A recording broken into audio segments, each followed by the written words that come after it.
Hello, नमस्कार मंडळी. मी ज्ञानदा.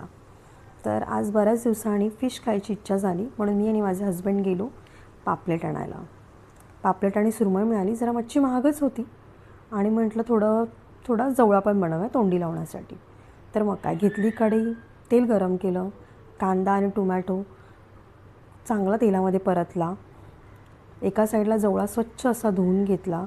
खाली माती असते त्यामुळे जवळा व्यवस्थित नितळून घ्यावा. कांदा आणि टोमॅटो तेलामध्ये मस्त फ्राय झाल्यावर त्याच्यामध्ये आपले जे मसाले, लाल तिखट, गरम मसाला, आपली हळद आणि थोडीशी मीठ चवीनुसार मीठ, आलं लसणाची पेस्ट आणि जो जवळा आपण धुवून घेतला होता तो जवळा मी त्याच्यामध्ये ॲड केला आणि आंबटपण येण्यासाठी थोडं कोकम टाकले 5 ते 6 किंवा तुम्ही हे आगूळही टाकू शकता. मी कोकम टाकले आणि चांगली मध्यम आचेवरती 5 ते 10 मिनटं मी वाफ काढून घेतली. पाणी ॲड केलं गरजेनुसार आणि 5 ते 10 मिनटं मध्यम आचेवरती वाफ काढून घेतली. माझा जवळा तयार झाला. एका साईडला मी भाकरीची तयारी करून घेतली.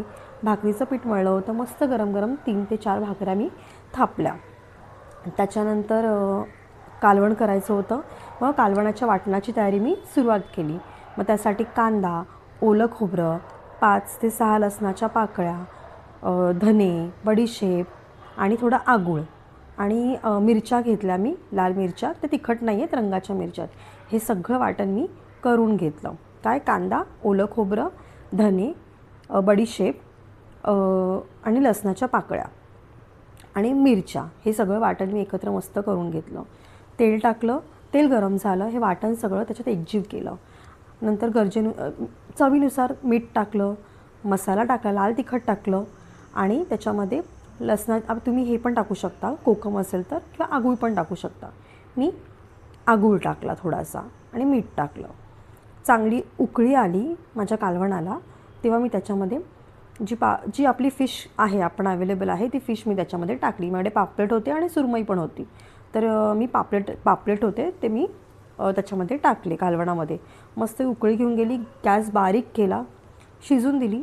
5 ते 7 मिनटामध्ये मध्यम आचेवरती माझं फिश शिजलं होतं. माझी पापलेटं चांगली शिजली होती. माझं कालवण तयार होतं. एका साईडला माझी फिश फ्राय करून झाली होती, पापलेट आणि सुरमई, आणि माझा जवळा रेडी होता, माझा भात झाला होता. अशा प्रकारे माझा स्वयंपाक पूर्ण झाला होता. तर बघू शकता तुम्ही. नंतर म्हटलं हा माझा जवळा आहे.